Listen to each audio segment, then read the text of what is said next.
Next পর্ব শুরু করছি। সবাইকে স্বাগত জানাচ্ছি আজকের নেক্সট পর্বে।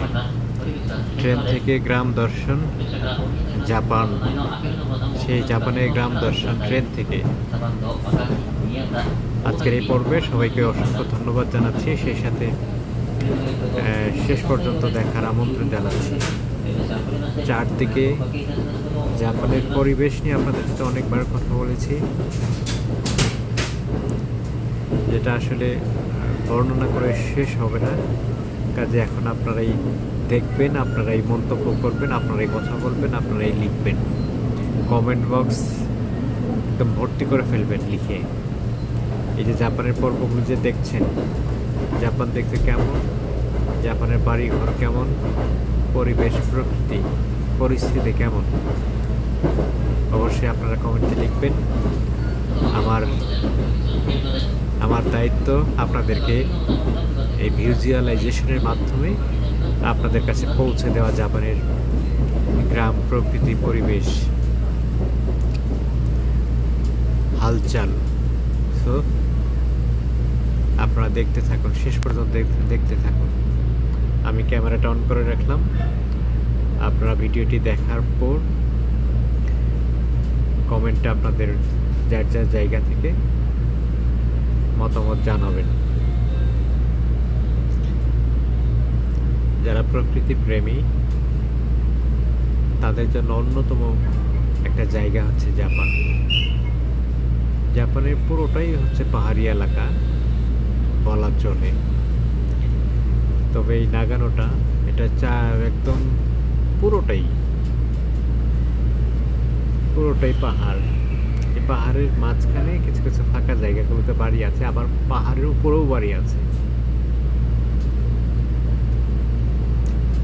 আর জাপানের যে কোম্পানিগুলো, জাপানের যে আসলে জাপানের যে রাষ্ট্রীয় ব্যবস্থা খুবই সুন্দর মনে হয় আমার কাছে।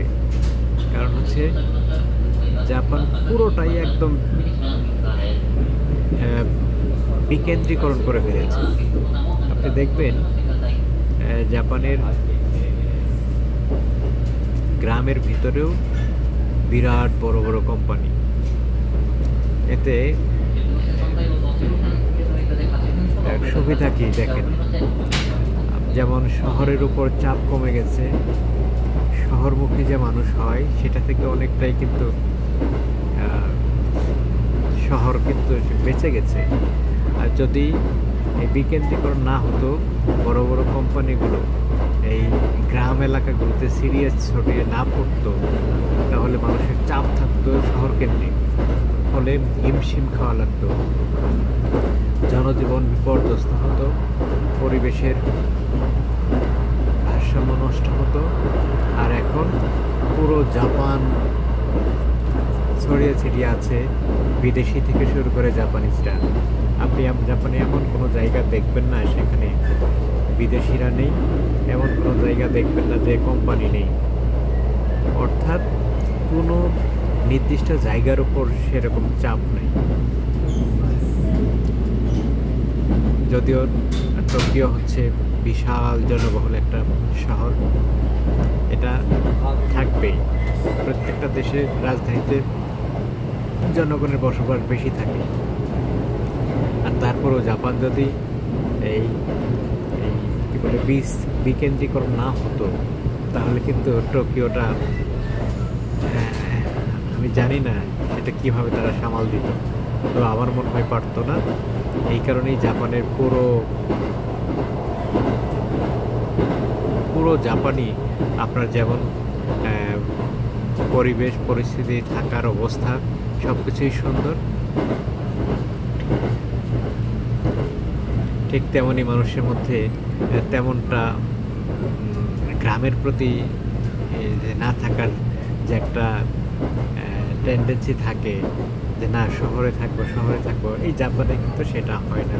আপনি দেখবেন বাংলাদেশে যে যারা গভর্নমেন্ট জব করে তারা কিন্তু গ্রামে যেতে চায় না, উপজেলায় যেতে চায় না, জেলায় যেতে চায় না, তারা সবাই চায় শহরের মধ্যে রাজধানী কেন্দ্রিক থাকার জন্য। বাট জাপানে সেটা হয় না, কারণ না নাগরিক সুবিধা পুরো জাপান সেম। সেই ক্ষেত্রে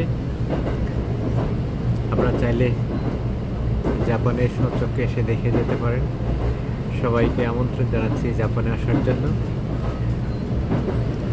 আর সেই সাথে আমার ভিডিওগুলো দেখে লাইক কমেন্ট শেয়ার করার বিনীত অনুরোধ জানিয়ে আজকের পর্বটি শেষ করছি। সবাই ভালো থাকবেন, সুস্থ থাকবেন, সত্য সুন্দর সুখী সমৃদ্ধ এবং ন্যায় ভিত্তিক জীবন প্রতিষ্ঠিত হোক আপনাদের সবার, সেই প্রত্যাশা রেখে আজকের মতো শেষ করছি। আল্লাহ হাফেজ।